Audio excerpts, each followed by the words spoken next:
రాష్ట్రంలో కొత్తగా వచ్చినటువంటి రేవంత్ రెడ్డి ప్రభుత్వం కేసీఆర్ ప్రభుత్వాన్ని బీఆర్ఎస్ ప్రభుత్వాన్ని విమర్శిస్తూ ప్రజల కొరకు వచ్చినటువంటి ప్రగల్భాలు పలికి ఈరోజు తెలంగాణ రాష్ట్రంలోని మహిళలకు మాన ప్రాణాలకు రక్షణ లేకుండా పరిపాలన చేస్తుంది. షాద్నగర్లో సునీత అనే దళిత మహిళను అర్ధరాత్రి పూట పోలీసులు తీసుకెళ్లి వాళ్ళ చిన్న కొడుకు 13 సంవత్సరాల వయసు ఉన్నటువంటి కొడుకు ముందట బట్టలిప్పి తన భర్తకు సంబంధించిన నెక్కరేసి ఆమెను పూర్తిగా అర్ధనగ్నంగా చేసి ఆమెను నేల మీద స్ట్రెచ్ చేసి 3rd డిగ్రీ ప్రయోగించి హింసించడం అనేది అత్యంత క్రూరమైన చర్య. ఇది సమస్త తెలంగాణ మహిళా లోకానికే కాదు, యావత్ భారతదేశానికి పోలీసు వ్యవస్థ వల్ల, పోలీసుల వల్ల జరిగినటువంటి అన్యాయంగా లేదా ఈ అకృత్యాన్ని ప్రతి పౌర సమాజం చాలా దారుణంగా ఖండిస్తుంది.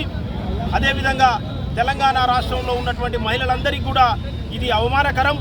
పోలీసు వ్యవస్థకు సిగ్గుచేటుగా వ్యవహరించినటువంటి రామిరెడ్డి, సిఐ రామిరెడ్డిని వెంటనే ఆయనను పదవి నుండి తొలగించాలని మేము డిమాండ్ చేస్తున్నాం. ఆ సంఘటన మీద ఒక సిట్టింగ్ జడ్జితోటి విచారణ జరిపించాలి. అదేవిధంగా ఇప్పటి వరకు పోలీస్ స్టేషన్లో ఎఫ్ఐఆర్ నమోదు కాలేదు. బాధిత మహిళ కనబడట్లేదు. మరి బాధిత కుటుంబం పారిపోయిందని చెప్తున్నారు. మరి భారతదేశం నుండి పారిపోయిందా, లేకుంటే విదేశాలకు వెళ్ళిపోయి ఎక్కడైనా దాక్కున్నదా? వాళ్ళు ఏమన్నా అంతర్జాతీయ క్రిమినల్సా?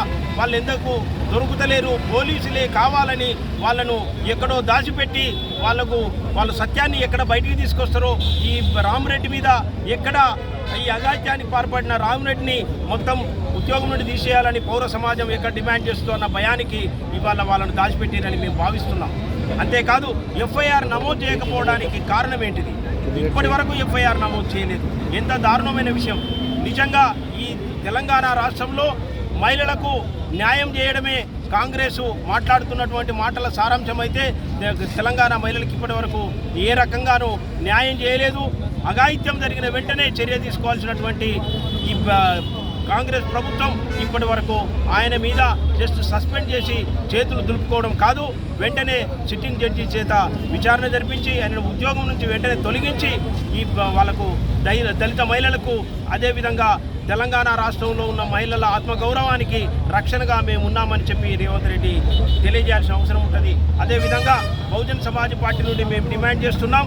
బహుజన్ సమాజ్ పార్టీ ఏదైతే అంబేద్కర్ గారి విచారధారను ముందుకు తీసుకొని వెళ్తుందో, పూలే గారి ఆలోచన ముందుకు తీసుకొని వెళ్తుందో, ఈ దేశంలో ఉన్నటువంటి బహుజనులందరికీ, అణగారిన ప్రజలందరికీ రక్షణగా నిలబడే ఒక పార్టీగా, వాళ్ళ తరపున పోరాటే పార్టీగా మేము డిమాండ్ చేస్తున్నాము.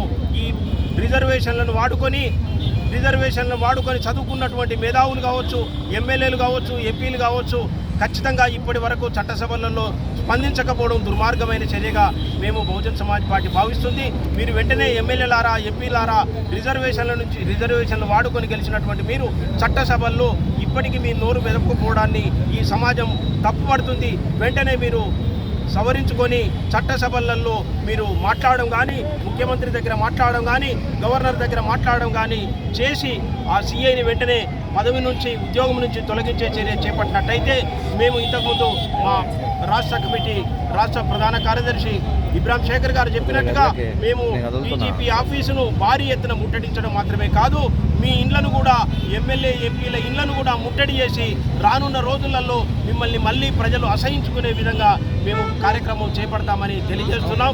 మీకు నిజంగా నైతిక విలువలుంటే రేవంత్ రెడ్డి గారు, మీరు ప్రజాపాలకులే అంటే మీరు ప్రజాభవనాన్ని పేరు పెట్టుకోవడం కాదు, ప్రజాపాలకులమని చెప్పుకోవడం కాదు. ప్రజలు ఈరోజు అర్ధరాత్రి వేళ అఘాయిత్యాలకు గురైతే 3rd డిగ్రీ ప్రయోగిస్తే మీరు స్పందించకపోవడానికి మీరు ప్రజాకట్టకులని పేరు తెచ్చుకునే ప్రమాదం ఉన్నది.